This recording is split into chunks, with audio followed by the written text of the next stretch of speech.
All right, Matt, we are live. Okay, and I think my microphone is lined up now. We're just making our podcast beverage, which is gingerbread rum and Coke Zero. We have Meg and Stacy. Hey guys, thank you for joining us for our premiere, and thanks for heading on over to the podcast pre-show. You didn't bring anything to stir this up. Yes, I did. You brought something to stir this up. It's in my hand. Oh, look at that. Right there. See that? It's like he was prepared or something. We were at the liquor store last week. I think we talked about that. And this was like a $10 bottle of gingerbread rum that I was like, oh, and Kimber's like, let's get it. And I'm like, well, regret it, but okay. Delicious. Yeah. It was an impulse purchase from a liquor store that actually worked out. That's rare. So put that there. Okay. Oh, that is so good. Oh my God. If you're like a rum and Coke fan and you're a gingerbread fan, I'm just saying it's all right. It's all right. Bummer, man. Okay. How's everybody doing? So I have to ask, for the two people that are in here chatting with us who are on every week, is this time good for you?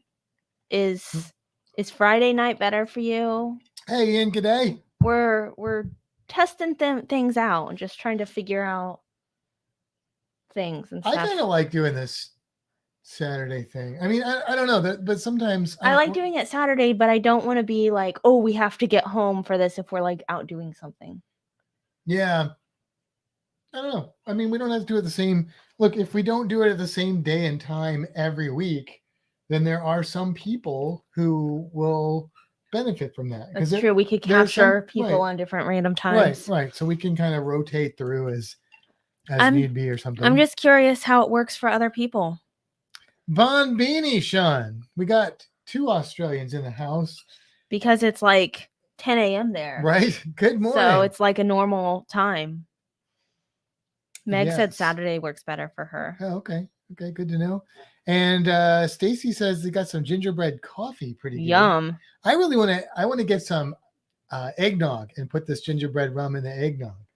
Because I like eggnog, but I don't usually like rum in it, even though I like rum, because I think I always it ends up with cheap rum in there or cheap whiskey in there, and then it just tastes like rubbing alcohol in eggnog. I'd rather just have the eggnog, but this I feel like could work. We need to get some eggnog. I was actually going to ask, maybe if there's time, we can run to the store for some things that we might talk about later. We just watched one of my favorite movies of all time. Definitely my favorite Star Trek movie by far. Like none of the other Star Trek movies even come close. And I enjoy almost all of the Star Trek movies quite a bit, but this one is far and above my very favorite. The dog is already causing issues. So I get it.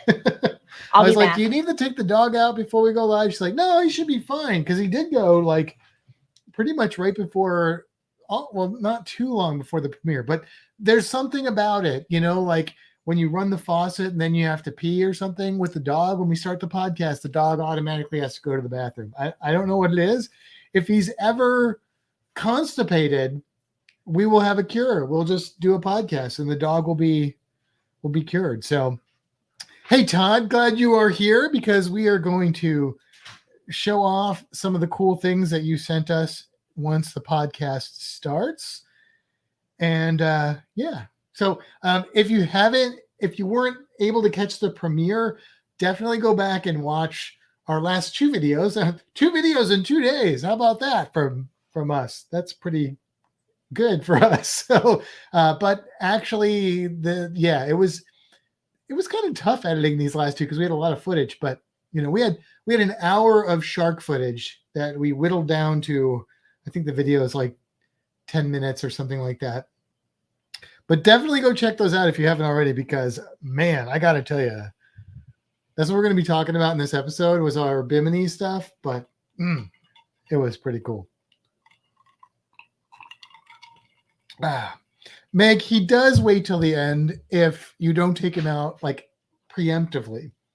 Then about 3/4 of the way through, he's like on my hand and he starts rattling things around. One of his toys got confiscated like 3 months ago. It's still sitting on my desk and behind the camera because he found like the crinkliest toy he had and brought it in here and started crinkling it. So it got confiscated and he hasn't gotten it back yet. I mean, it's not like the dog is short on toys. You talking about Reno? Yes, I'm talking about Reno. Ian says, we are up early this morning, 4 a.m. Is it 4 a.m. in Australia right now? Oh, I thought it was 10. What time is it in Australia right now? 7 a.m. 7 a.m. Okay, but he's been up since 4 Wait. Wait. Wait. We don't know what we're doing. Hold on. I'm Sean sorry just to sent hear a that. message to tell us Zoom for what a time it funeral. is. Oh, that's not to us. Never mind. Well, I'm sorry to hear that, Ian. That is not a fun thing to Zoom for. Meg says, my dog waits until meetings. Yes. I think though. Sounds like Reno. But like with meetings, I feel like, especially in the last couple of years, like, you know, it's almost like a treat when a dog or a cat disrupts your meeting because everybody's just in a meeting. We don't want them to disrupt the podcast. Although I know some people enjoy that too, probably. I mean, every time something comes up about Reno, there's at least 3 people that are like, Reno. Yes, that is true. It's 10:21. Here, I'm gonna. At least on the eastern border. That's what I of thought. So Australia. it's 10. Yeah. I mean, 21. I'm gonna show this to Stacy. Oh, okay.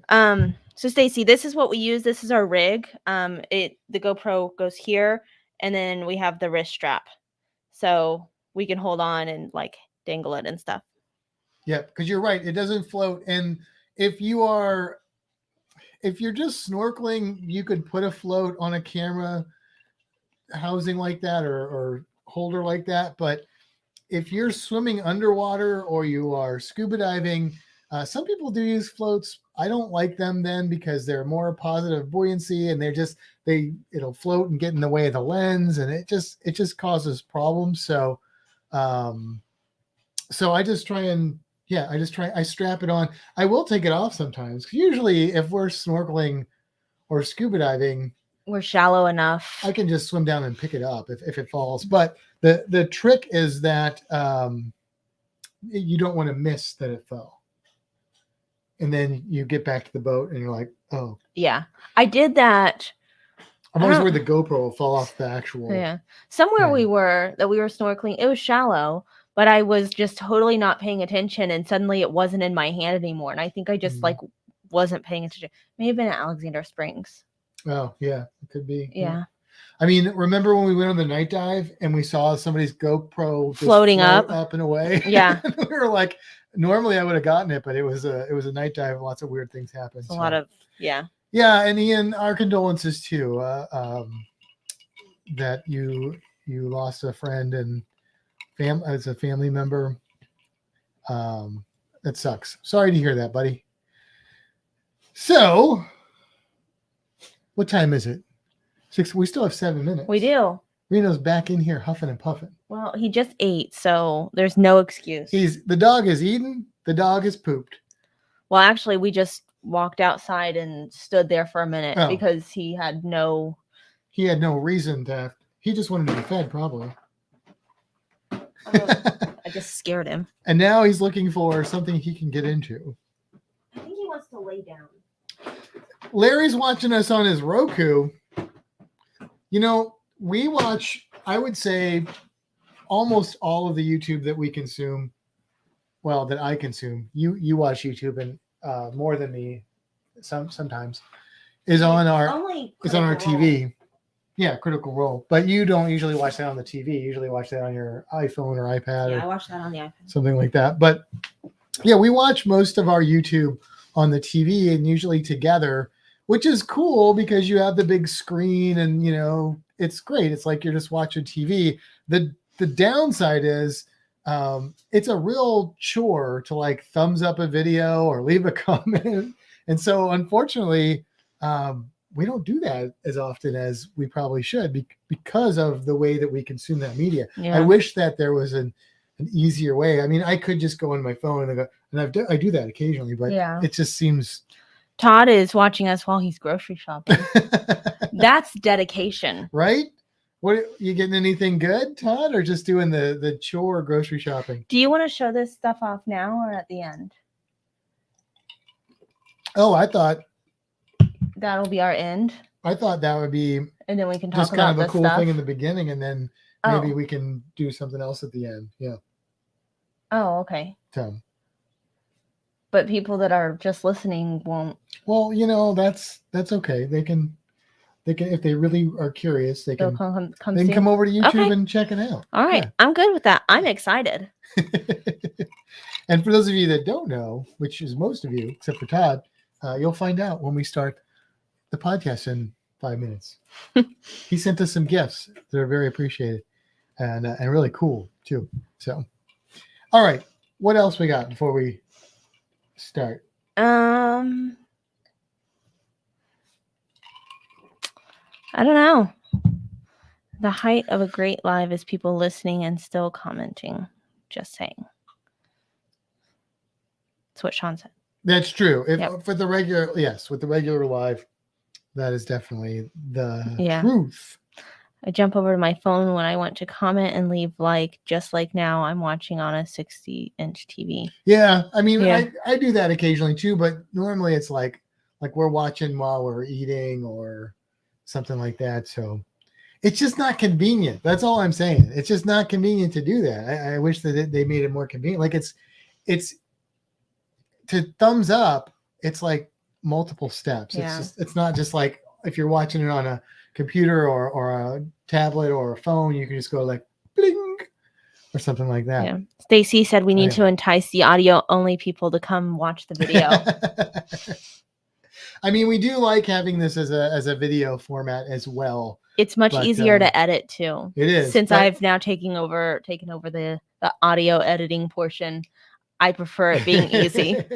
But as somebody who used to consume a lot of podcasts, I don't want to exclude that audience. Right. I don't listen to podcasts that often anymore because I used to have a commute by myself, like about an hour each way. So I listened to a lot of podcasts, but now we carpool. Yeah. It's a shorter commute. And so. Well, that's when I did my podcast too. It's a shorter commute for me, but because I now get to talk to you, I have no need for those podcasts. Right. It's like a live podcast every day. This is what the podcast sounds like when it's the two of us driving home. We have big heads. What do you want to do for dinner? I don't know. What do you want to do for dinner? I know I ask you first. Well, I don't know. You want to go to McDonald's? Well, we shouldn't go to McDonald's because that's not very healthy. I know, but I really want McDonald's.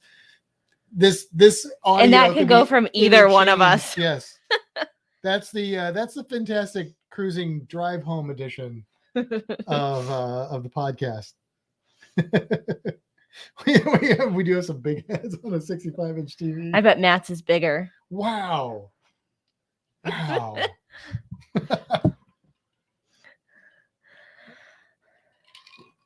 I cannot believe how good this is. This is so good. It's so good.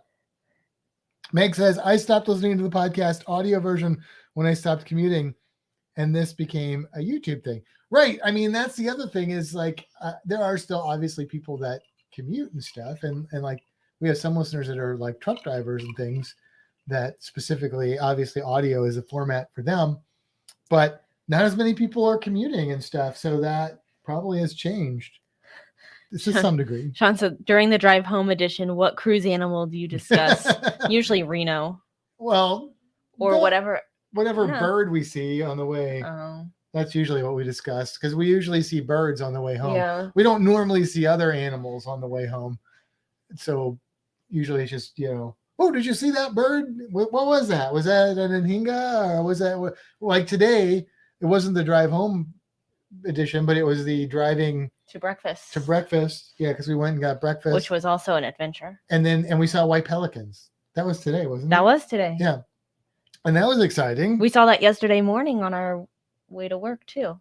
White pelicans, right? Was that yesterday? It was sometime this week.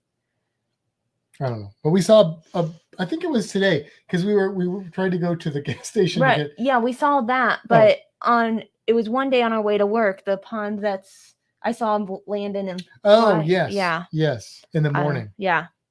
I don't remember which day. But guess what time it is? Plum Travel had MCDS. It's McDonald's. Oh. What time is it? It's 6:30. That means it's time to start.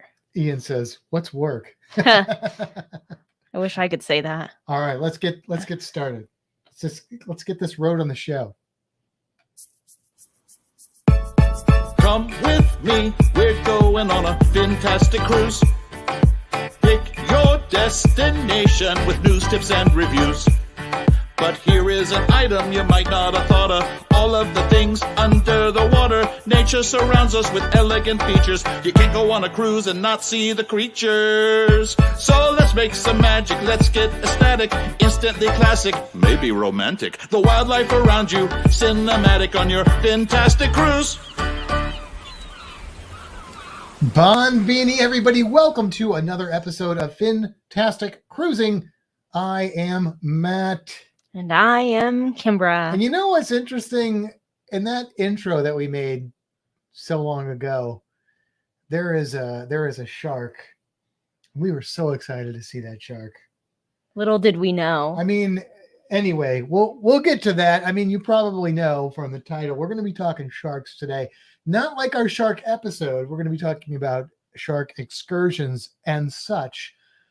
But before we get into that, you got anything you want to talk about? I have the normal. You want me to talk about that now? Or you want me to wait for that one? You talking about the group cruise? Yeah. Hold off on that. Okay. Pump the brakes there, sister. All right. Because I want to say a couple things. First of all, thank you guys if you're joining us live. We are doing this on Saturday, kind of like we did the last podcast. We're just experimenting with some different days, and we've had some scheduling conflicts and stuff that have arisen.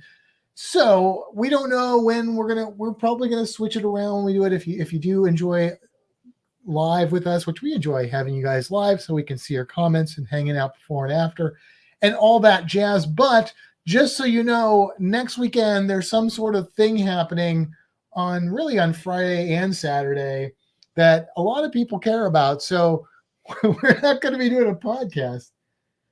So if you and for those of you that do celebrate Christmas, Hanukkah, whatever you celebrate, happy that, and we will be exchanging some gifts next Saturday. Are we? Oh well, so yeah, we have stockings. Oh, that's true. Okay, we do have stockings. So yeah, I wanted to say that. So just so you know, in case we forget to make an announcement. Merry holidays. Most people are not going to be watching the podcast on Christmas Eve or Christmas unless they don't celebrate those things. And I think most of our listeners probably do. I know we do have some other celebrations and stuff in our audience. So, and that's cool too. But speaking of celebrating, I wanted to celebrate that our listener Todd, he sent us some cool stuff. He did, and it was almost tragic because it almost disappeared. Yeah, so we knew Todd was sending this stuff, and if you listen after the credits, you'll know why this was so important to us that we really were extra excited about this. But regardless, we were excited to get this package, and it said delivered, and he sent us a thing saying delivered. We had the track said delivered. We got home, it was not there. There was no package. We were like, we get stuff all the time. Nobody's ever stolen anything, but it is the holidays. Who knows? The package showed up several hours later. It was weird. I took Reno out and then it was at the door. And I felt bad afterwards because I emailed Todd and I was like, we were so excited, but I don't know where the package is. Can you describe it? Because it's not here. We thought maybe they got put on a neighbor's door or something. But you don't want to go up to a neighbor's door and start looking at packages because that does not look good. Okay, don't do that. Yeah. And Todd was like, well, that sucks, but I can send more. And then a couple hours later, I was like, just kidding. It's here. Yeah, we don't know either the mailman put it in our trash can, which was outside, and shut the lid, which I don't know why you would do that, but maybe he thought that was a smart thing to do. or it went to a neighbor and the neighbor brought it over, or the mailman realized that he had forgotten it, which I doubt because I know our mailman, I know who he is, and brought it back because he was like, oh, I forgot to deliver this one. I don't see that being the case. I really doubt that. Our mailman's not my favorite person. But anyway, we got it, and that's what's important. So what did we get, Kimbra? We got 3D printed things. And I don't even know where to start because there's a lot. Thank you so much, Todd. This is so cool. What do you want to start with? You want to start with, this is appropriate. Yeah, let's start with that one. So one of the cool things that you can do with a 3D printer is you can print these like articulated things. It prints this way. And so we got, he made us this little shark. Cover your face. There we go. He made us. There you go. We're good. He made us a shark, which is so cool. It's so cool. It just prints like that. Here, I'm going to hand that to you. Okay. He made us another shark too. So that was like the generic shark. So we'll just call it the Caribbean reef shark. Oh, okay. And then His face is a little less Caribbean reef Okay. sharky, all right. but that's okay. And then my favorite species of shark, the hammerhead shark, right here. Look at that. Isn't that cool? How cool is that? Very cool. So appreciated. But that's not all. Okay, didn't end there. Are you gonna jump into that one? Did you know? Want me to No, jump go in ahead. now? You've already Okay, pulled it up. It's too late now. Little octopus keychain here. Very cool. I asked Todd, I'm like, how do you get the little keychain things in there? And he's like, I just heat the metal and shove it in the skull. Isn't that what he said? Yeah. I'm like, that sounds terrible. Unless you know what you're talking. I love that description. I'm gonna let's see. Let's show. You gonna let's do see that this one? This one's cool. Very appropriate. It's a duck, but it's a scuba duck. And it's shiny. It's very satiny. It's very, very satiny. Yes, Meg, Todd needs to open a store because wait till you see some of the other things we're going to show you that he created. But I'm going to let you do this one because this is your favorite. This is my favorite. You want me to do this one now? Or you want to wait? No, this is fine. Because I mean, we could do this one and then your favorite and then the last ones. I already brought half of it up. If you are listening to this in the future that are, on the podcast and you're curious, just go over to YouTube and watch this little bit. Oh, you're doing that? Oh, go ahead. No, go ahead. This is a really long snake. I gotta go this way. My body doesn't. It's so cool. It looks like I'm bowing down to the snake. All hail the snake. Yes, you must listen No, to I'm just trying me. to I am keep in the facial charge. detection from messing up the focus. So that's cool. She's been like wearing it around her neck and Yeah, stuff. I like it. I was gonna take it to work, but I had to leave it here until we showed it off, and now I can take it to work next week. And then this, which I don't know if this is supposed to be a squid or a cuttlefish. It kind of looks cuttlefishy to me, but it could be a squid too. It depends on which species. Kind of looks like a Caribbean reef squid a little bit too. So it could be that. But this is really cool, and also that kind of satiny color. This is so cool. It's even got a little hole for the beak. I mean, there's not. I should put a little beak in there or something. Yeah. It's pretty awesome. But look, Meg said you should open a shop, Todd, and this is the thing. You should, because for the cruising community, I think you could sell these. I know you're giving them away because you're a very generous person, but look at this. Let's see if I can. Towel animal keychains. And it's like textured and yes. it looks like a towel animal. He's got the elephant, and then this one's the bear. Oops, let me get it lined up there so you can see it. Now it's like we're all hail the bear, towel animal keychain. If you're listening in, it's because we're ducking our head so we can get the focus right so it doesn't see our faces on Where's the bag? camera. Can I put these all back? Yes. But yeah, Todd, seriously, thank you. So cool. They're so cool. Thoroughly appreciated. And more on that after the credits roll. So, okay, moving on. Moving on. Moving on, we wanted to definitely hit on that thing you wanted to talk about. Okay. I can do that.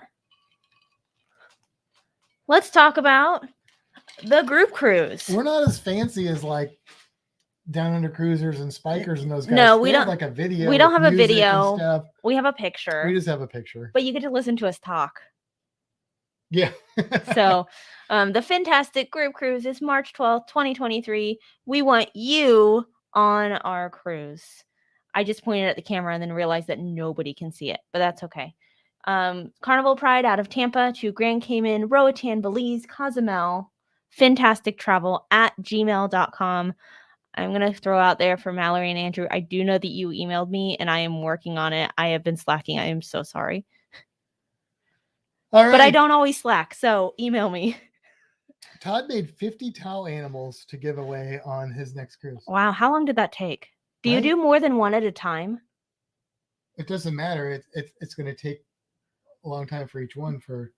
Yeah, that. but it's I guess for that it's Yeah. not height like the resin ones. Yeah. But So still, I it's- mean, if he they're can do they're more than one at small. a time, then he doesn't have to like take one off and then get ready for the next one. He could just like set it up and have like 10 going at once. anyway, I don't know. this is not a 3D printing podcast. So although it might become one, I don't know. I should take this picture off. Larry's asking if any of those ports would have a swim with the sharks. I don't think there are any intended swim with the shark ports on that itinerary. Theoretically, you could do the whale shark swim in Cozumel. However, that is seasonal, and I think that's out of season. I want to say that ends in like late summer. That sounds right. Now, is it possible that you could see a shark? Yes. And there might be some like nurse shark swims or something Yeah. in some of those. That's definitely a possibility. I haven't looked for those, but definitely some good underwater sites. So, yes. Now, what next? Is there something that I'm No. forgetting? No, I'm just. Oh, okay. You made it sound like I'm there was just- some. I'm just, like trying not to do all the talking like I always do. So instead, I'm just going to put you on the spot. No, that's cool. I didn't have anything else besides the actual topic. Okay. All right. Well, let's get into the actual topic, All right. shall we? So, what is the topic of the day? The topic is Bimini, Bimini. and mostly what we did in Bimini, not just Bimini in general. Although I will say, Virgin was supposed to be the first cruise line going to Bimini. None of the other cruise lines had ever even given Bimini a second glance.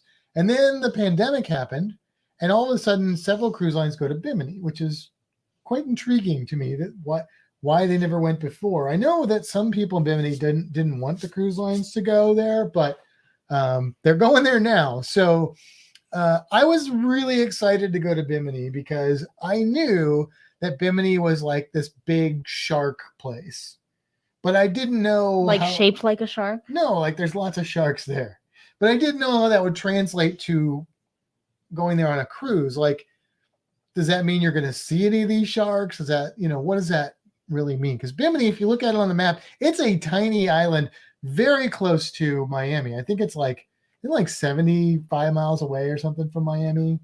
I think it was 49 49. or 56. It's pretty close. It's pretty close. If you were driving a car, you could get there in like an hour. But in a boat, you can't do that. It takes longer on a boat unless you have a really fast boat. But you probably don't. I don't. So, are you looking it up? She's Googling this right now. Anyway, this was really exciting for me to go to Bimini, and it turned out that it was worth the excitement because Bimini is a really, really cool port. How do I do distance? How do you measure? Why don't we ask somebody out there to find us the distance between Bimini, so that I can actually focus on the podcast? So that you can do the podcast.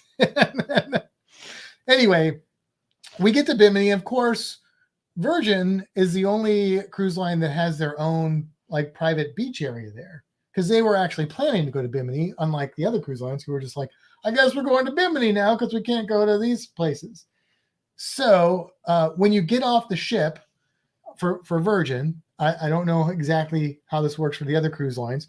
When you get off the ship for Virgin, they have trams that are waiting very close to the ship. It's a very short walk to the tram. Yeah. Right? So you get on the tram, they're free trams, and they'll take you to a few different stops. The only stops we saw were you have to go over like a long bridge to get to like the actual island, which you can walk over, but it's a lot quicker to take the tram. And it stops like right there because there's a lot of excursions meet right there. Some of them meet though right off the ship. And then it'll go to take a left and it'll go down to the, what is it called? The Bimini Beach Club? Yeah. Is that what they call it? So which is Virgin's private beach club thing. I think somebody said that it goes some other places too, but I don't know because we didn't do that. We just got on there and we rode to the beach club because since we were supposed to go scuba diving in Bimini, and I had an ear infection like earlier in the week, like earlier before the cruise, so I had medicine for it and everything. But we got up to like the day before. You heard me talk about this if you listened to my rant about Virgin a couple podcasts ago. And I didn't think I was going to be able to clear my ears. I wasn't sure. I didn't want to go out on a 2-tank dive and then not be able to dive. So we canceled the dive. And so we're like, well, we're just going to go to the Bimini Beach Club and snorkel because it's Bimini, it's the beach. We'll snorkel. We can stay there all day. Well, we got to the Bimini Beach Club. And what were your impressions of the beach club itself? It was great. If we were going to Bimini to not be in the water, not like pool water, but like just to not be like in the wildlife water. Nice swimming pools. Yes, very nice pools. Big beautiful pools. Beach. The beach was gorgeous. It's a beautiful, nicely done place. Yeah, it looks good. Hurts the feet a little bit to walk on their wooden paths because their boards are like slotted apart, so it was like unusually painful to walk on a path. But and we've got Aaron and Meg saying 55.6 miles, or Meg said 89.6 kilometers. So about 56 miles. So yeah, a little over 50 miles. So that's not bad. That's from Florida to Bimini. From like I think Miami is the closest to it. Anyway, so we didn't eat the food there or anything because we got there and we went and scoped it out. We were like one of the first people to get there.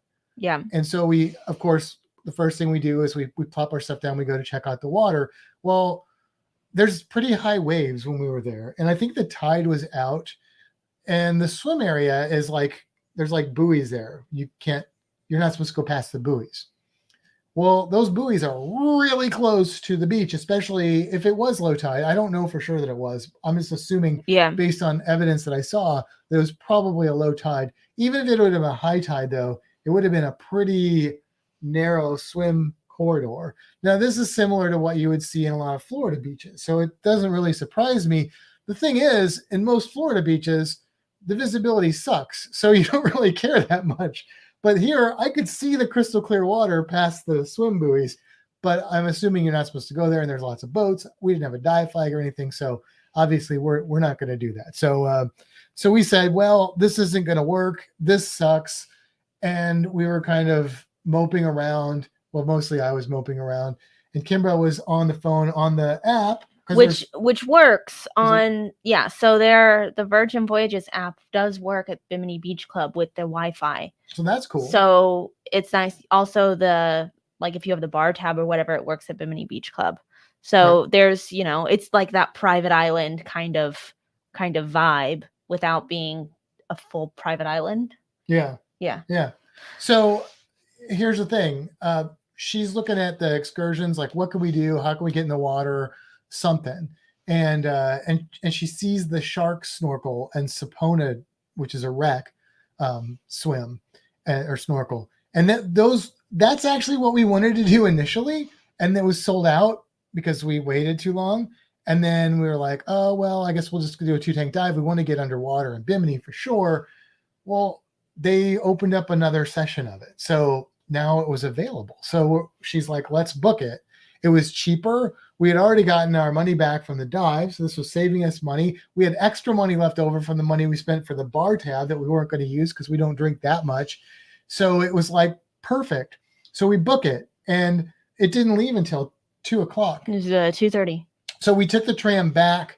We went on the ship. We had lunch. We walked around. We took pictures that we used for our tour that we did in our review. And then we went back out, I don't know, maybe an hour and a half before we needed to be there. About, yeah. Because we were out early to go to the beach. Yeah. Club. And so we walked and found the place where we had to meet the snorkeling adventure, which is good because the way that they listed it, it looked like we had to meet them right behind the ship. And yeah, it wasn't great description. No, it was not. It was that communication thing. Anyway, I'm done ranting about Virgin. So we found that, and they were like, oh yeah, come back here, blah, blah, blah. There's like a little dock area. There's some shops and stuff, but they're pretty much almost all closed. There was one like little grab and go kind of place that we couldn't go into because we actually forgot our masks, and they required masks to go in there, but it was just like a quick stop kind of a yeah thing. And but we were able to walk around on the dock and stuff. The water is crystal clear over there, so we did that. And then we noticed too when we were walking on the bridge to go over to the island, because we didn't take the tram this time, that there were sharks just like swimming in the water off the bridge, like right there. And I think they were nurse sharks from the shape. They looked like they were nurse, but you could just see a silhouette. So I'm not 100% sure, but I'm pretty sure. And we saw what, 5 or 6 of them? At least. At one time. Just hanging out. Circling around. There were some cool. Stingrays. Yeah, which were probably spotted eagle rays. Yeah. Based, again, we just saw on silhouettes on the shape. So that was awesome. So that was like, okay, Bimini really is the place of sharks. There's some right there. And, you know, I don't usually see spotted eagle rays, but on this cruise, apparently that was the thing we saw. Yeah. So that was cool. So we kind of like, we walked up the street a little bit and just kind of like looked around and putzed around and stuff until it was time to get onto the actual excursion boat. And then we walked back over. We had to fill out a couple waivers, you know, saying who we donate their remains to if we were consumed by sharks and stuff like that. But no, not quite that bad. But, you know, just your normal waivers you would have to fill out. So then, I don't know, pretty much on time, I guess. Yeah, I think, so it kind of, as far as getting on the boat for the excursion, it kind of happened in 2 groups. So we were kind of the first group that walked over. And then I'd say we waited about 15 minutes or so on the boat. And then the second half came over. Right. We thought there were only going to be 8 people on the boat because we're getting on the boat and there were 8 people other than the 3 or 4 that worked on the boat. And we're like, well, this is cool. And then they were like, oh yeah, we're waiting for some other people. My guess is that they actually went to the back of the ship. Yeah, probably. Where it sounded like you're supposed to go. And so it took them that long to figure it out and then walk down to where they were really supposed to be. Anyway, everybody on the boat, and 15 people on this boat was still not crowded. It was comfortable. Like if you would have had 30, that would have been crowded. 20 would have been okay, yeah, but would have been pushing it a little iffy, but 15 was not a bad number. So we get on the boat and they kind of introduce themselves, and then we take off and we go to the site, which the first site we went to is the SS Sapona. Yes. And this was about what, maybe a 25-minute boat ride? Yeah, I think that's what they said. It was 25 minutes. And most of it was a low-ish wake area. So they weren't able to really gun it till we got to a certain point. we went fast and then slowed down for a good portion and then went fast again. If we would have been able to go fast the whole time, it probably would have been like 15, 20 minutes maybe. But it was a beautiful ride anyway. So, you know, we didn't mind the boat ride at all. Flat waters. So the Sapona is basically, it's a World War I era ship that was actually built out of concrete. Now, this is interesting. So they built, I guess, something like 24 ships out of concrete during World War I because steel was at a premium. They couldn't get steel because, you know, there was like a war and stuff. So they needed it for tanks and airplanes and whatnot. So they built ships out of concrete. Why not? Right? I mean, physics, you can make it float. And it wasn't finished though until 1920. So it never actually saw any of World War I. And then they sold most of these private ships to, or most of these concrete ships to private individuals. This ship ended up belonging to somebody who stored oil in it for a while, and then he sold it to another person who was kind of a shady character, and I guess was going to or somewhat used it for bootlegging, but it had some trouble when he was towing it over, and there was a hurricane. Anyway, it ended up sinking, but it's in like shallow water, so it sticks out of the water quite a bit. And he was thinking about turning it into a nightclub or something like that. There's lots of stories about this ship. Stories. And then like in 1922 or something, it got like the back end of it got taken out by a hurricane, so that got smashed, and you could see where that happened. And then he just kind of let it go. There's all kinds of stories, rumors you can find on the internet about Al Capone and stuff, but from what I could tell, most of that's not actually accurate. But it was going to be a nightclub with like prostitution. This is during Prohibition, so there's going to be prostitution and alcohol there. So it's going to, it's just a boat ride over from Miami. So yeah, that's what the thought was. Never came to fruition. And then in World War II, it was used as a target practice for the Army or the Naval Corps or the Air Force. I don't know, somebody in the U.S. military was using it as target practice.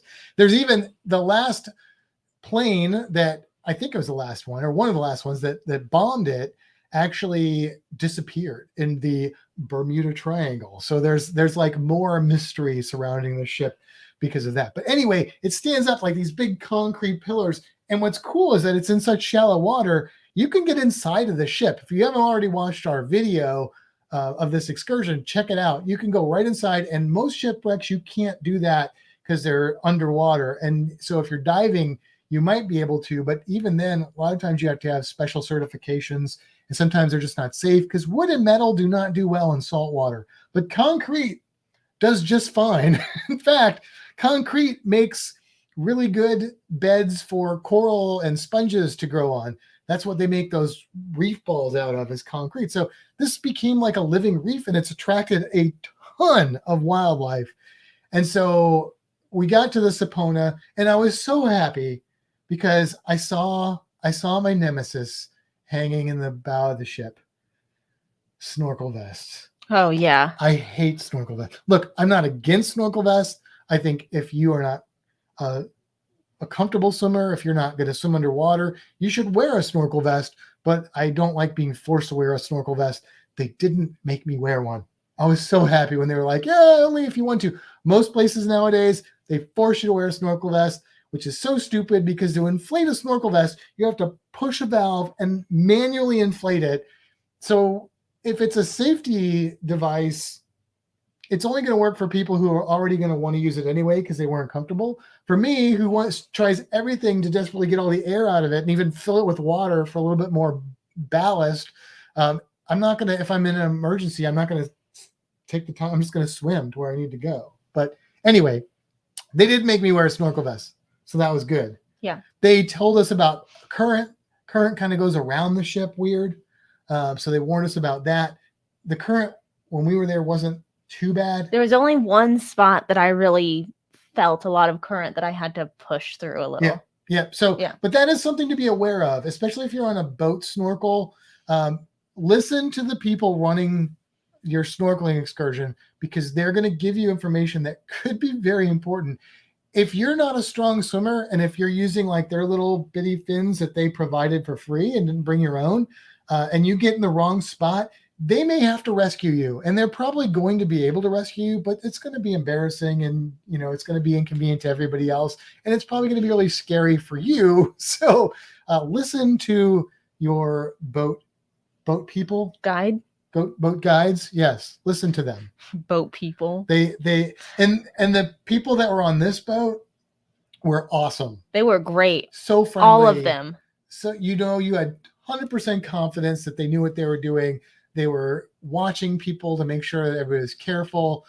They were friendly. They were funny. They were fun. More on that in a little bit. Boat, yes, Meg, boat people. Boat So people. it doesn't sound like a nice thing to call You know somebody, what? so- I'd like to be a boat I person. mean, I'm saying if I could have their job, I mean, I wouldn't. Oh, can you imagine? I wouldn't hate my life. Let me just say that. You hate your life? No, I'm just saying I wouldn't if I had that. I don't now, but I mean, I definitely wouldn't hate it because of that. Never mind. Anyway, what did we see at the SS Sapona? We saw stingrays. Lots of stingrays. There were tons of sergeant majors. Yes. We saw a rock beauty. Well, you saw a rock beauty. Which is an angelfish that's bright yellow and black. I named that one because we don't see them very often, Yeah. and they're really exciting to see. We saw porcupine fish. Big porcupine fish, which is also cool. We see those semi-frequently, but they're usually hiding under stuff. We saw several when they were out swimming around. So that was different. Yeah. Yeah. We saw triggerfish. Big ocean triggerfish. I think I called them oceanics in the video, but they're ocean triggerfish. We saw sea turtles. I was waiting for. I'm like, is she gonna forget that we saw sea turtles? I was just naming everything else. So we go in and out of the ship. Which here's another bit of advice: if you go on a snorkeling excursion, separate from the pack if you're a comfortable swimmer, because if you're in the pack, everybody sticks together. You get kicked. Most people are like vertical. No, you want to be horizontal when you're snorkeling. There's a joke there. I'm not going to do it. But wait, like we were the first ones in the ship, and then everybody got in. It got crowded. Either get in there first or wait till everybody's done and they're moved on and then go in. But we did the ship. You could swim through it. There's all kinds of places. If we would have been there longer, I think we were there about 25 minutes or so. If we'd have been there longer, I would have been like all up in that ship. I wish we would have been there longer, but of course, if we were there longer, we wouldn't have done the second half of the excursion. Right. So it was okay. But then we swam around the outside, which let me show you. And if you saw the video, you already saw this. Let me show you the view. This was swimming around the front of the ship. It just sticks up out of the water that high. So cool. It's really cool to see it because, of course, as we're coming up on it, we're like, that's it. That's where we're going. Yeah. You can just see it. And this is, by the way, this is not the SS Sapona. I could not find a picture of the SS Sapona when it wasn't sunk. I found it before it got shelled as much and still had more of the concrete hull. But if anybody can find a picture of the SS Sapona before it's sunk, I'd be very interested in seeing that. Anyway, we go around the other side, and it's dark, and the water's a little chilly. We did this excursion so late, the sun was starting to set, so it was getting a little chilly. The sun's at a weird angle, and we get towards the back of the ship, and I saw a sea turtle. No, it's sunk there. That one's sunk. Okay. I think so. I'm going to stop again. Yes. Focus on what Okay. And I see a sea turtle. So whenever I see something cool, nowadays, first thing I do is I look for this one because I don't want her to miss it. And so I'm looking around, but I'm also wanting to keep my camera on it, and I don't want to lose track of it. So I'm like, where is she? And then I'm like, Kimbra, sea turtle. So I say this to her, and I got her attention. I knew she heard me, but then she starts swimming the opposite direction, like away from the shipwreck. And I'm like, what is she doing? Why is she, what? No, I'm like, Kimbra, sea turtle, over here, get over. Now I'm like concerned because she's like getting further away. I'm like, the current's over there somewhere. She's going the opposite direction. I got a sea turtle right here. It's not going to be here forever. It's like moving on. And so finally I'm like yelling at her. And so she comes over. And I'm like, what is wrong with you? Blah, blah, blah. And she's like, why are you yelling at me? There's a sea turtle. I'm like, yeah, did you see the sea turtle? So this is what happened. I yell sea turtle. Okay. I'm over here. She's back here. She hears me say sea turtle, looks to her left, not the direction I'm in. I did look that way. I looked both ways. To her left, another sea turtle by chance. So she's like, oh, there's the sea turtle. And so she starts following that one out to sea. I think they were trying to kill you. I think that's what it was, to lure you, or they wanted to steal you or something. That's fine. I will live with the sea turtles. So we both saw simultaneous sea turtles. Yeah. I don't know. There must have been two more around there somewhere because I hear turtles usually come in groups of 4. Oh, really? Well, like Michelangelo, Leonardo. Oh, Matt. Anyway, so yeah, so she comes over and I'm like, no, there was a sea turtle there. So then we're like, okay, ha ha ha. And we keep exploring the back of the ship. If you go to the Sapona, is really cool. Like, we didn't spend that much time there because we had spent so much time in the ship, going around the ship. But the back where it's collapsed, there's a lot of stuff right there. And that would have been a really cool place to explore longer as well. And then we moved back around the other side of the ship. So basically we were on the starboard side. We went back to the port side, and then we saw another sea turtle, or it was the same one that I saw that had moved to that point. Doesn't matter. I saw turtles twice, whether it was the same one or different ones. I saw it at 2 separate times. Yeah. So that one we got to both see together, and that was fun. And then it was time to get back onto the boat. Yes.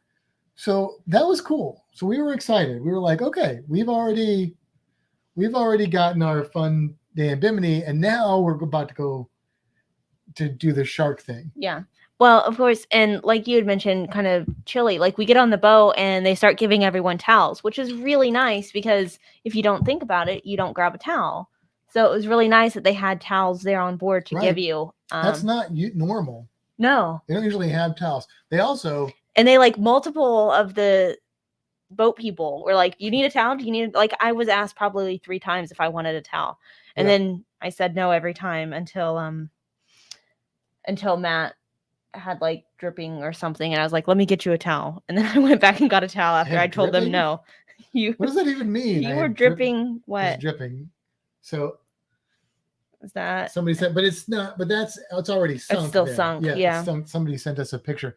Yeah. I want to see it. Like, it'd have to be black and white because it was like 1923 is when it was sunk. Yeah. So it had a short life as far as that goes, but a long life as it is now. So yeah, we get back up on the boat and we go to this place called Triangle Rocks, which is, as it sounds, it's 3 rocks. 3 big rocks that stick up out of the water. Looks like a triangle. 15, 20 feet of water in a triangle. You could say it was a triangle. And this is where we're doing the shark thing. It was maybe 10 minutes from the Sapona. It was close. Yeah. Like we were suddenly there. From there. And then they go over some safety rules. They tell you about, they also gave us a good history of the Sapona, which was cool. Yes. That was really cool. And then they tell us, about the sharks, and we're going to see Caribbean reef sharks, and we might see another species of shark, which we later found out is normally in the United States called black nose sharks. They called it something else, but that's just common name. So they told us, they kind of tried to ease everybody's fear if they had any fear of getting in the water, because you literally can see the sharks swimming around. Like, there's 3 or 4 sharks already just when we pull up. Yeah.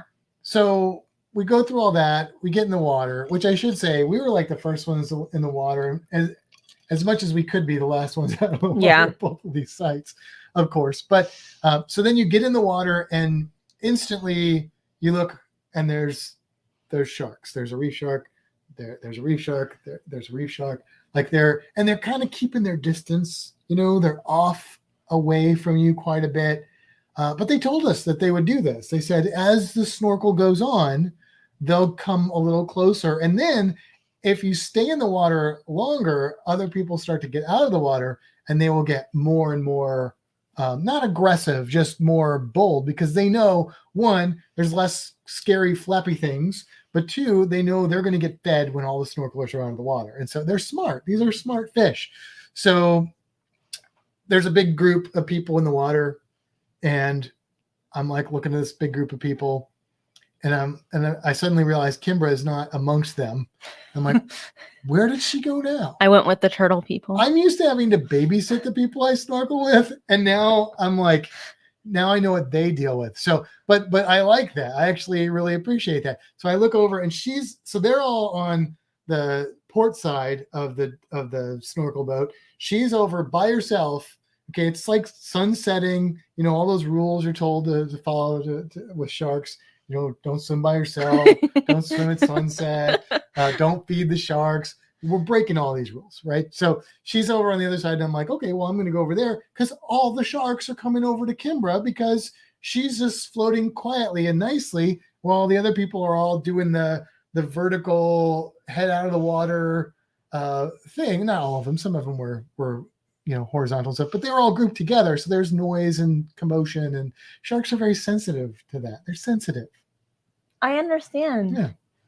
So the sharks come like really close, and they're like, they tell you, obviously, do not touch the sharks, which you should not do, because not that they're going to turn around and bite you, because you're going to scare these poor animals, and that's not why you should be there. So, but they come close enough that you don't know, like, it's so tempting to reach out and see if you can touch it. But I behaved myself, and they get real close. But I don't know that they ever got close enough that you really. I don't think so, because every time I thought they were like gonna just come right at me, they like dipped down. So they knew. Oh yeah. They knew that they weren't coming close enough to me, but they still wanted to come near me. You got like that shark coming straight at you, and then it would get to a certain point, and then it would either turn away or it would swim down. And it was so cool. It was one of those things where it's like, keep coming at me, and I was like, oh, you're coming at me. Oh, keep coming out. Oh no. And then it was like moved. Yeah, they were all calm swimming. I mean, they were, I would say, average between 5 and 6 feet. Yeah. They can get a little bigger than that, but that's probably about where they were. And then as this snorkel adventure went on, I think we were in the water about 30 minutes. We had an hour of footage. We ran the video the whole time. Other people got out of the water. And as they got out of the water and it got a little bit closer to the end, sure enough, now instead of like there's a shark and there's a shark, it's like shark, shark, shark, shark, shark, shark. Oh, shark. And it was just really cool. So yeah, and not just sharks. There were like little shark suckers that swim on them, and barjacks, and there were a ton of black durgeons. Yes, which is really cool. Black durgeons are cool fish. One of my favorite fish to see, and they were just there. The bottom was pretty much sandy, is like 15, 20 feet. I was still having some problems with my ears, but I was trying to swim down here and there, and I would love to do it again with like healed ears and maybe a little weight on me, because I would have loved to have just went down and sat on the bottom and got some more footage from the bottom. I tried to get a little bit. I didn't do a very good job with it, but it was cool. Apparently there was a sea turtle as well. Yeah, but we missed that. Yeah, people on the boat were like, there's a turtle over here. Who cares about sea turtles? There's like sharks here. Like shark, it goes shark, sea turtle, moray eel. And then you got squid and octopus are in there. I don't know. Octopus is above sea turtle for me. Turtle is pretty big for me. But it was really cool. It was very cool. awesome. And then eventually they do make you get out of the water, and then they feed the sharks while you're on the boat, and they give you rum punch, and they don't just like have it available. No. They like walk around and they say, drink the rum punch. I think it was like, we have this much rum punch, and when we get back, we're not going to have any rum punch, and you're going to make this happen. So they had us dancing, like we were pole dancing and stuff while we were going back. It was a lot of fun. It was a fun crew. It was a fun excursion. The sunset. So we basically had a free sunset cruise going back. Yeah. It was just wonderful. It was wonderful great experience. And what was the cost of that? It was like $140, $150 maybe per person. I think it was $260 total. Okay, so that's $130. I mean, that's a little more expensive than an average 2 snorkel site snorkel, but for what it was, easily worth the money. Well, and because it was with Virgin Voyages, all gratuities were included. Right, that included your gratuities. I still gave them $20. We did, because it was worth it. They were phenomenal. Cruise Talk says, I'd pay to see Matt pole dancing. Yeah, you don't want it. It's not something you I didn't film it. I'm really sorry. I'm really not sorry. She didn't film that. But he only did it because I kind of attempted to like jump around the pole, and then the rest of the guys, well, it was like there were like 3 or 4 girls, and then like the boat guy. I that was was the there. only. It was me and the boat guy were the only Right. guys that were involved in that. Right, that's what Yeah. I'm saying. It was me and like some of the girls, and then you and the boat guy, and I kind of like jumped around on the pole, and then they were all like, you do it, and then they made Matt do it. So it was fun. I really enjoyed myself, and yeah, highly recommend it. Now I know people who have done this excursion with other cruise lines, and the Sapona wasn't part of it. And also, we talked to some people there, and I have a friend that did this, and there was like really strong currents, and they had to like hold on to a rope, and then if they were comfortable, they could swim forward and then drift back. But so the conditions might not always be the same. I feel like our lighting wasn't excellent because it was sunset, which was kind of cool, but not great for our camera work. But it was still clear, like you could see fine. But I would really be curious to do it like midday to see if the visibility was better. But just some things to take note of, but highly recommend. It was a great excursion. That. Yeah. And then we headed back. Mm-hmm. And we got back pretty late. We didn't have a lot of time. We had to pretty much go back to the ship. One of the people on that excursion with us was a girl she's one of the people that drives the boat. Yeah. Or the ship. She has blue hair, which we were like, that's so cool that there's a positive version that you let people have blue hair in upper, what do you call it, officer level. And she was really nice and just. Well, she wasn't the only one with colored hair.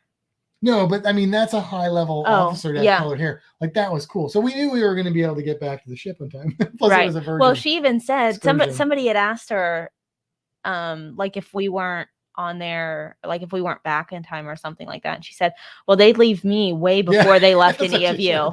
Yeah. So, but anyway, it was a really good experience. And on going back, they had lights shining in the water, and there were big tarpons swimming around. Yeah. So that was cool to see as well. And then we got back onto the ship. Yep.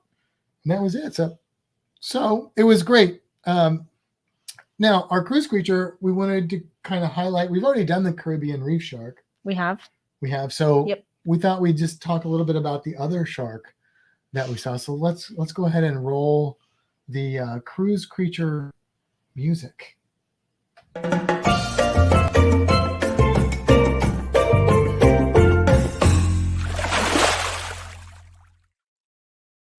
So we're going to go with the black nose shark. Now, the black nose shark, like I said, it goes by other names. They call it like a sharp nose silky shark, which there are sharp nose sharks. There are silky sharks. I couldn't find anything called a sharp nose silky shark. I may have misheard them or something. I don't know. But I looked it up, and it's a black nose shark. And I'm going to show you a picture of why they're called black nose sharks. This is why, because they have a black nose. But it's not that simple, because the ones we saw, they didn't have a black nose. So I'm like, well, it's not a black nose shark. Oh, yes, it is. This is a juvenile. When they're adults, they typically lose that black nose. They only get a maximum size of 4 feet. So they still look pretty small. This is definitely the shark that we saw. And they are known to hang out in the same location with Caribbean reef sharks. And the website of the dive shop mentions them, although there was a typo, so they called them something really weird on there. They were black NARS sharks, or I don't know, it was some weird thing, but I'm sure that's what they were implying. So these are cool sharks. So this just kind of goes to show, though, that there's a lot of different species of sharks, and different sharks are different. These guys are smaller, but also their behavior was totally different than the Caribbean reef sharks, because the Caribbean reef sharks were like up at the surface, swimming around in the water column.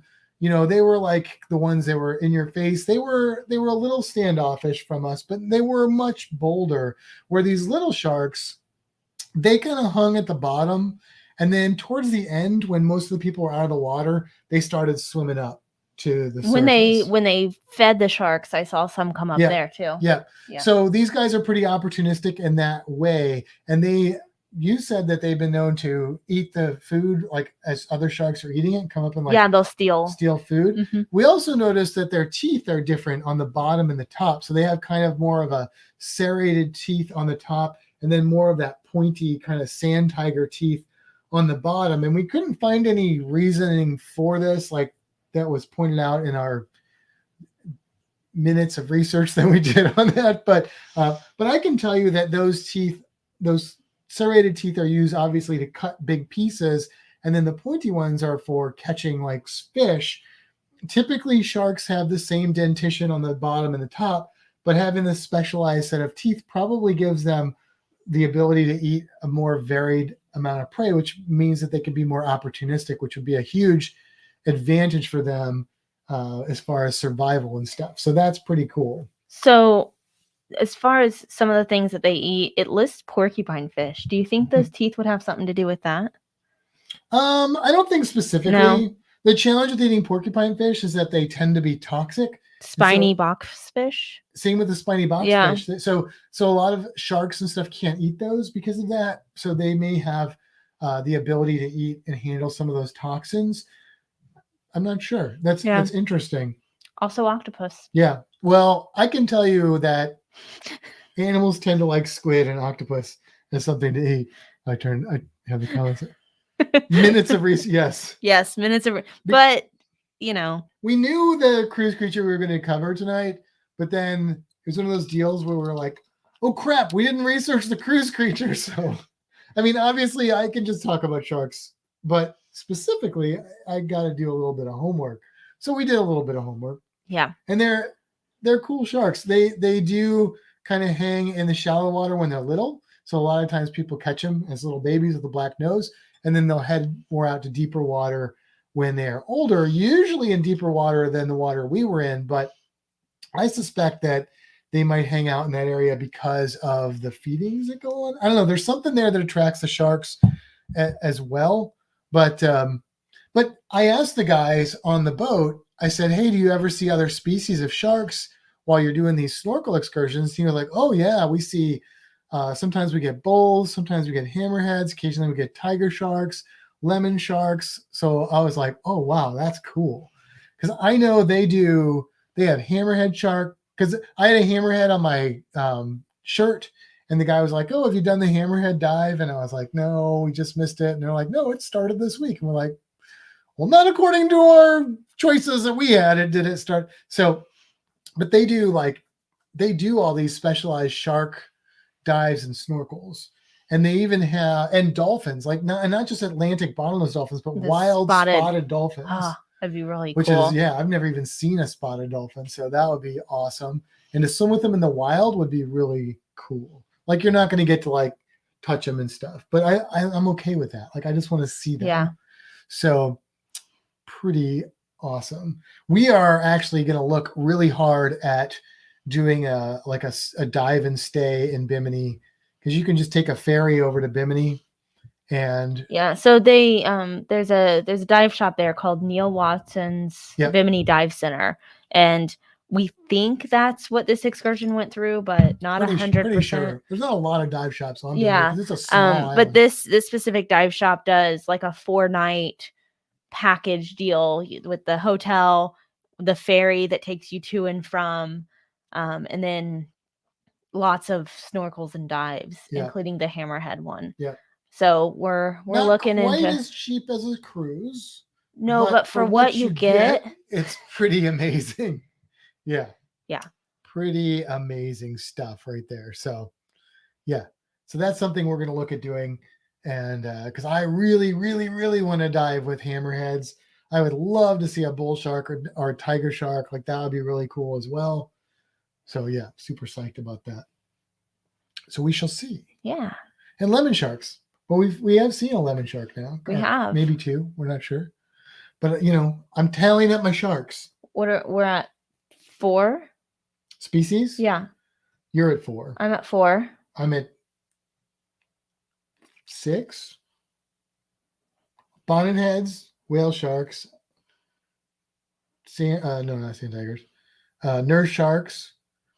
Caribbean reef sharks. Black nose shark. Lemon lemon shark. I'm at 6. I'm at 4. So yeah, we gotta chip away at. There's like 500 species. You know, we got a long way to go. Let's just spend our lives in the water. All right. No, Sean is asking, do lemon sharks eat lemons? No. I mean, not that I'm aware of. Sharks, If on you the give a whole, are shark a carnivores, lemon. So yeah. But no, they actually have a yellowish tint to their scales. Not for camping.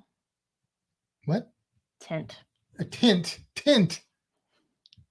Anyway, that's why they're called lemon sharks. All right. Do you have anything else that you think we need to cover, go over, talk about, explain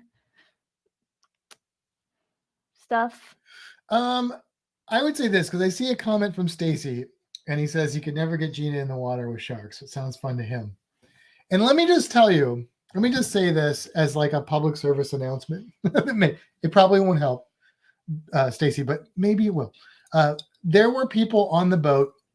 They saw the sharks and they were like, nope, I'm not going to go. I'm not getting in the water. There are sharks.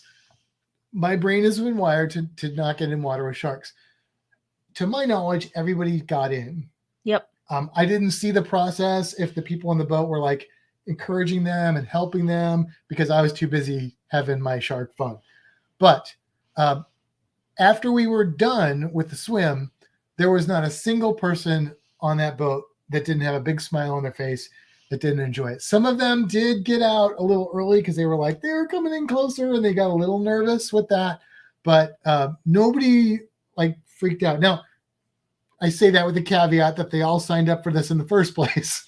but I'm just saying it's one of those things where I think, and it's hard for me to say this because of who I am, but I think for most people, once you get in the water with these sharks, that fear is going to go away pretty fast because they're really not that scary when you're in the water with them. But I don't know. That could be a lot of bias that blinds me from normal people thinking. Yeah, I mean, what's great about these sharks is, yes, they are big sharks. Like they're, I mean, they're not huge sharks, but they're medium-sized sharks, I would say. But like if you think about the sand tiger shark that swims around with its mouth open with those gnarly teeth, I'm not concerned about those sharks, but they look menacing. They look like mean sharks. Right. These sharks keep their mouth closed. They swim around. They look like nice sharks. They look like nice sharks. This kind of shark you'd want to take home to meet your mom. Yeah. All right, let's go ahead and wrap this one up. And I'll just say it again. Merry Christmas, Happy Hanukkah, whatever you celebrate. If you don't celebrate anything, just have a good week. And we will see you next time. But on that note, it's time to head for the horizon. And until next time, seize the day. Have a fantastic week, everybody.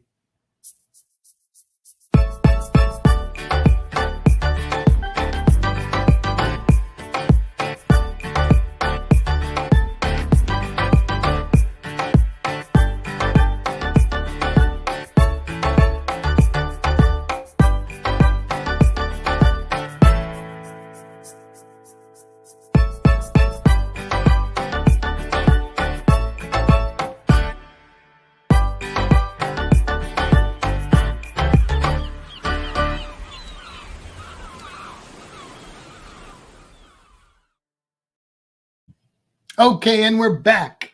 I like Sean from the Down Under Cruisers asks, so would you advise someone watch the movie Jaws before going swimming with the sharks? And I'm just going to say, my mom commented and said, bring it over, kids, and a little shark emoji. Now, the reason I wanted to get both those comments in is because Jaws came out in 1975, and I was 4 when that movie came out. I saw that movie at the theater. Just saying. You just shared your age with everyone. Everybody knows how old I am. And then I was in first grade, so I was probably about 7 years old, first grade. And we went to Florida. So Jaws had sort of recently been out. And my mom had seen Jaws. And so we go to Florida, and of course I'm all like, shark, shark, sharks. And she read all these shark books and stuff, and she was quite nervous about that. So no, I do not recommend watching the movie Jaws before swimming with sharks, unless you are like Kimbra or myself and you are able to just laugh that off as Hollywood being stupid. If not, then no, that would be like watching a movie about car accidents before going on a road trip. It's a bad idea. Yeah. Right. So, and much more terrifying, but yes. Now, Todd, thank you again for the 3D printing stuff. The reason that we were so excited about that, well, I mean, we would have been excited about it anyway. Kimbra has been trying to talk me into a 3D printer for like months, maybe years. It might be years. It was at least months, almost since a year. Alex got hers. I don't know if that hasn't been a year. It's almost a year, maybe. I don't know. It's been a while. Yeah, it's probably been a while. Close to a year, I'd say. My thing was always, look, the technology is growing really fast. It's not there yet. The money and time is not worth the product you get. But after like seeing stuff Todd was making and some of our friends that have 3D printers were making, and then doing a little research, I realized that technology had gotten to a place that I was comfortable with. And so she was able to persuade me. So for Christmas, for each other, we bought a 3D printer.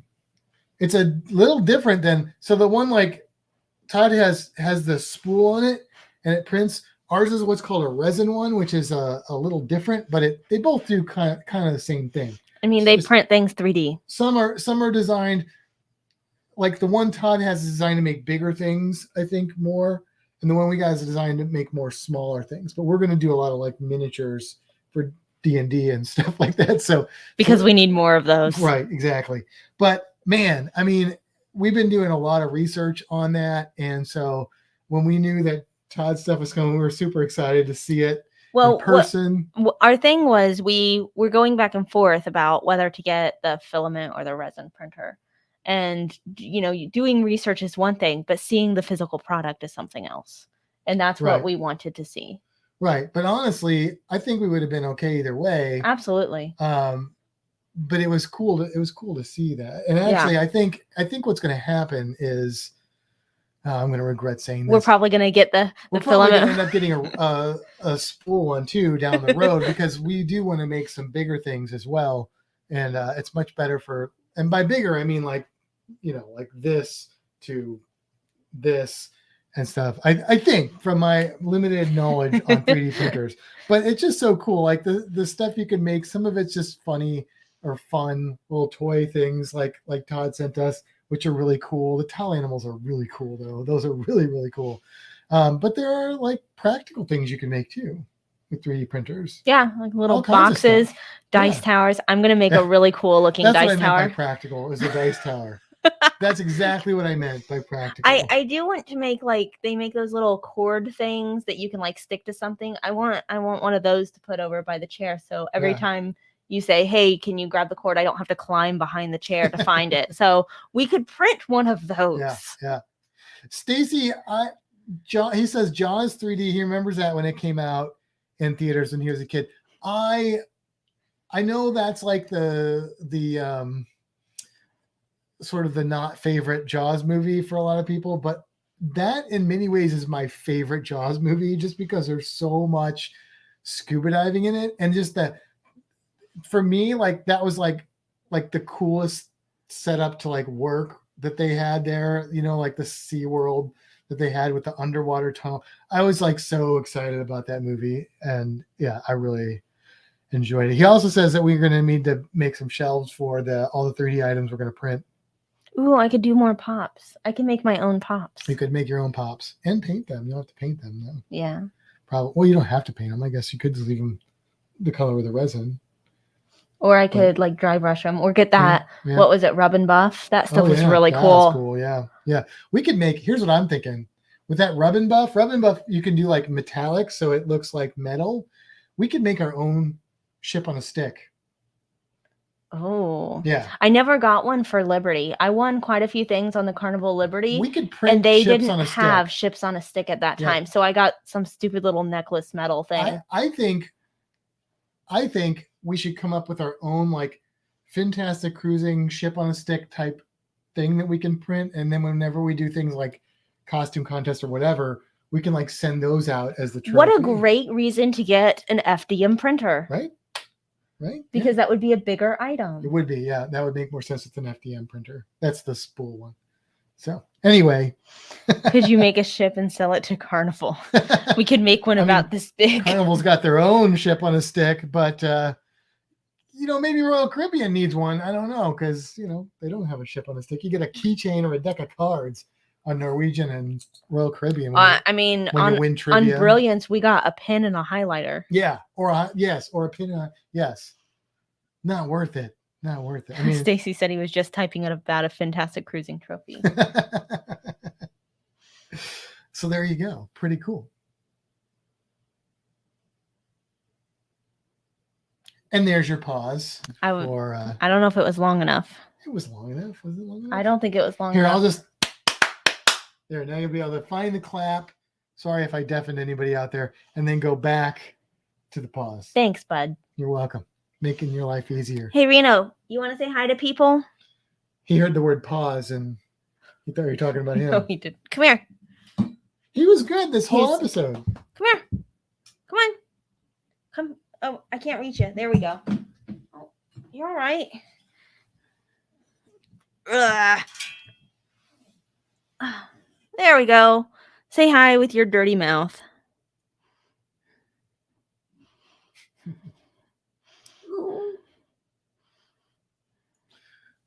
Yes, Sean, we are looking forward to seeing you guys in person as well.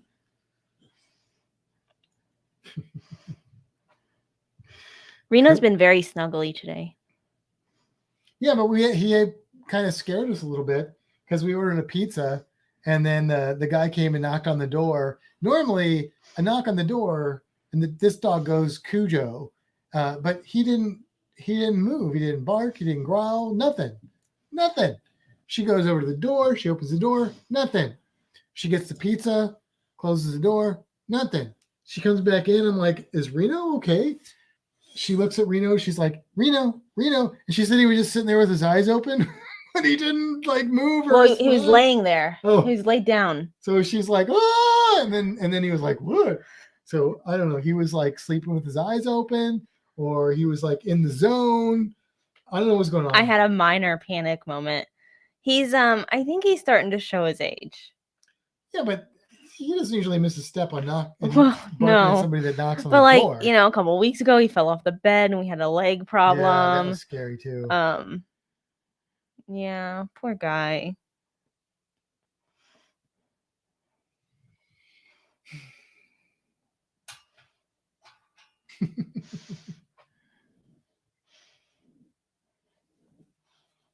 Oh, we also found out we're going to get to go visit our families in January. Yeah. So that'll be fun. We're going to do that at the end of January. Go do a Indiana, Missouri trip and see all the fam. That'll be good. That's what we've got. That's the next trip we've got. Yeah. Scheduled. Honestly, I don't want to say I wouldn't want to cruise right now, because I would still want to cruise right now, but I'm worried that they're going to get like crazy with the restrictions and stuff again, because everything's starting to get crazy with that. Well, Carnival just made masks mandatory again. Yeah. Like totally mandatory indoors. Yeah. And I know like different businesses and stuff are like going back to it. So hopefully this will pass and be minor, like there's a lot of people think it will be. I hope that's true. Yes, getting old sucks, Reno. That's what Stacy says. Look how sweet he's being. You smell really bad. Talking to him? Yes. Okay, that's good. I took a shower today. Finally. Yeah, I know. It's been a while.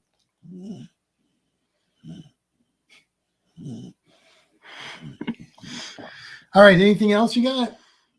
Anything else you guys got? Yeah, fingers crossed, Meg. Definitely. I really want this to be done, like everyone else in the world.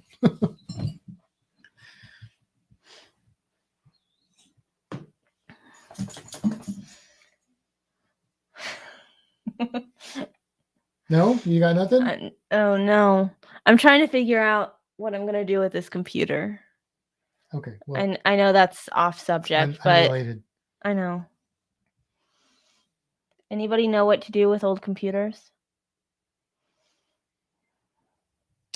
Recycle them? Yeah. Yeah. Yeah, Sean, it looks like right now like it's not making people that sick, which is good. JT said, Matt, you startled Kimbra. You did startle me. I do. I try and start you. And hello, JT. Did you not realize that was JT? You know what? I didn't. Isn't that stupid? I heard you earlier when you said cruise talk. I said I'm like, cruise talk. I was like, he has no idea. It didn't click that was JT. And I was even like earlier, I was like, hey, we're doing this early enough. JT might still be awake.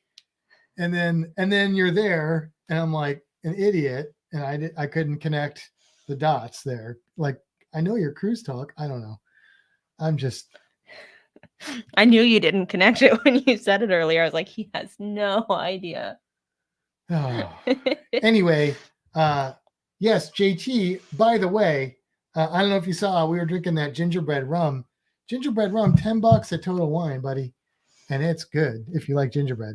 Oh, JT got his booster shot. Oh, good. Okay. Cool. Good deal. Cool. We need to figure out when we're going to hang out with them again. I know. So we still need to take them to Circle B. Oh, yeah. Yeah. This is a good time to go because the big alligators will start to come out of the water. Because it's getting cold. Yeah. They want to be in the sun. Absolutely. Maybe sometime in January. Yeah, because December's pretty much done. Yeah, because... Isn't that crazy? Yeah. It's like almost over. It's only barely halfway through, but I feel like it's already all over. Well, because the next 2 weeks are like... Shot. Yeah, they're just basically. Like holidays and busy and... Yeah, it's crazy. Crazy. Yeah. Okay. All right. Did I say what I said that we watched my favorite Star Trek movie? I don't know if you said which one it was. I don't know if you said which one it was. I feel like I was doing something when you were talking about that. Distracted me? No, I was distracted myself. That may have been when my mom was texting me. We're getting... Sean's going to be on the beach barbecuing in January. Yeah, so somebody sent us a picture of the Sapona, but again, it is, I think those are already wrecked. They are. I mean, he says it's still grounded, but pretty old and mostly intact. Yeah, mostly intact. Yeah, so that is, and it does look a lot like that one I found the picture of. In fact, almost identical. That one looks pretty good. Which would make sense, but you can see where the back. Yeah. So I think that's what originally kind of happened was the hurricane like took the stern out of the ship. Oh, Sean and Alana will be on the beach and barbecuing in January. Nice. Yeah. Yeah, my mom's going to give us t-shirts, hats, and knit caps. Oh, we may need those. Well, that's what I said. We might need those hats when we come visit. She said, we're going home in January, and I don't have a coat anymore. So you still didn't say which Star Trek movie was your favorite. Yeah, right, JT. There's not a lot of pictures of those cement ships, and you'd think that there would be because they were built in World War I. Like photography was a thing. Why aren't there any pictures of those ships? I don't understand. I was like, when I heard that it was a concrete ship, I was like, come again now? And then I was like, fascinated. I tried to research concrete ships and couldn't find a lot of pictures. My favorite Star Trek movie, Stacy, is First Contact. Technically the second Next Generation movie. Not only is that my favorite Star Trek movie, it is one of my favorite movies, but definitely one of my favorite science fiction movies of all time. It's like way up there. And you know what was interesting? What? What is 700 meters in feet? What does that translate to? Because we were watching Next Gen, or we were watching First Contact, and Picard said that the ship was 24 decks and 700 meters long. 2,296.59 feet. Now, how long is an Oasis class ship? Because an Oasis class ship has close to that many decks. Of course, the Enterprise is a lot wider with the disc, but I feel like it's not that long. It's like 1,186. Okay, so it's about, so imagine an Oasis class ship that's twice as long, or almost twice as long. It's about twice. But then it's got that disc, so it's like wider, and that's a pretty big disc. So still, yeah, yes. Oh, that's Meg's too. I haven't seen them all. No, I know but you've seen them all up until that one. Yes. Like we're watching them in order. Right. Right. So I mean, of the ones I've seen, that one's my favorite so far. But I really like Next Generation. So yeah, JT is camping at E.G. Simmons on New Year's. Cool. I said that's Meg's favorite. Yeah. As well. Stacy likes that one, and yeah.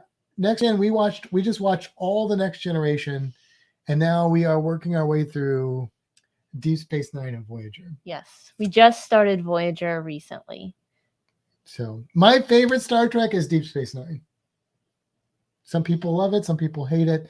It's my favorit. I like Deep Space Nine, but closely followed by Next Generation. Say Next Gen is, I don't like Deep Space Nine better than Next Gen. I'm gonna commit some sci-fi geek heresy, and I'm going to say that the original Star Trek television show,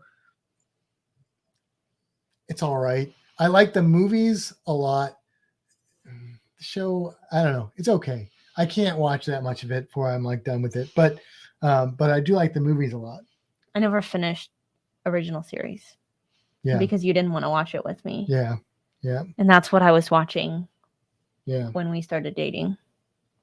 Yeah, I almost can't compare Deep Space Nine to Next Gen because they're very different feels. Like you could compare Voyager and Next Generation because they're both like on a starship. Yeah. Like you could compare the original series and those are all the same kind of show. Enterprise is the same kind of show. I haven't really watched Discovery, but Deep Space Nine's kind of, it's an apple to the orange or something. It's different. Yeah, I mean it's kind of like, it's, when I say it's my favorite, it's kind of like they're not really the same. They're in the same universe, but they're, I don't know. But like characters, like I do like all the characters on Deep Space Nine, but I like them more on Next Gen. You have to finish Deep Space Nine before you can make your final judgment. Okay, though. But I felt that way before we were done with Next Generation. No, Next Generation is a good show. It is definitely really, really good. Insurrection, yeah, we haven't watched that one yet. You'll like Insurrection. Yeah. Because she likes Data a lot. So, is there some Data in there? Well, there's Data in all of them, but there's some interesting things that happen. Okay. Data's like Data. The best. I mean, we named our snake Data. That's true. We did. So there you go. Yeah. But I used to have a ferret named Odo. So I mean, I also like Odo, but I love Data. And it was funny because we haven't watched Next Gen for a while because we've been done with it. And when we watched that movie today and Data was in it again, I was like, yeah, Data still wins. Yeah. I mean, and Data is great in the show, but I feel like in some of the movies, like he really shines. Like even more so. And I knew he was pretending because that's what Data does. Right? That was pretty cool. Yeah. It had me for a second, a very slight second. 0.65? 0.065 seconds. 0.065 seconds? Yeah. For an android, that's a really long time. That's an eternity. Yeah. All right. Let's wrap it up and let these people have their Saturday night to go frolic and do what they will. We're going to go buy some alcohol. Are we? Isopropyl. Oh, okay. Like, do we really need to buy alcohol? Cool. Yeah. Yes, Siska was rude to Picard, but he kind of redeemed himself with that. Like, it was just the story, you know? I don't remember. I like Picard better than Cisco. I do like Cisco though. Some of the things that Cisco does, or the way that he looks at people, or like the things he's like, kind of like a duh. Like I sort wouldn't of wanna, a. if I was gonna make one of them angry, I would much rather it be Picard than Cisco. Like Cisco would be scary. Like, Oh yeah. Like I would not want to get on that man's bad side. Where Picard, I don't want to be on his bad side either, but like, you know, It would be okay. yeah. Yeah. And like Kirk just wouldn't give you the time of day. Yeah. And so it doesn't matter. And Janeway, I don't know how she. Sean says, I yeah. can't drink isopropyl. You can drink isopropyl alcohol, Sean. You just shouldn't. That's true. You can do anything you set your mind to. Yeah. But that doesn't mean you should. Now, I would recommend pouring isopropyl into your shoe if you're going to do one of those shoey things before you put other alcohol in there, Yeah. That's a good idea. so that you don't end up with like dysentery or something. Yeah. I'm also not doing that shoe thing. Sorry. Yeah. Stacey, if there's a show, there's a movie or documentary or something that like interviewed all the captains, the actors that play the captains, and the guy who plays Cisco is in it, and that actor is a freaky dude, like in kind of a good way, but like he was strange in that. Like it was really interesting. But so was Kate Mulgrew, who plays, and I can't remember the name of the actor who plays Cisco, but who plays Janeway. Oh. She's kind of interesting in real life too. Whereas Jean-Luc Picard is just like awesome, like Patrick Stewart. Love Patrick. What a Stewart. great actor. I mean, He's- just phenomenal yeah. actor. Shakespearean.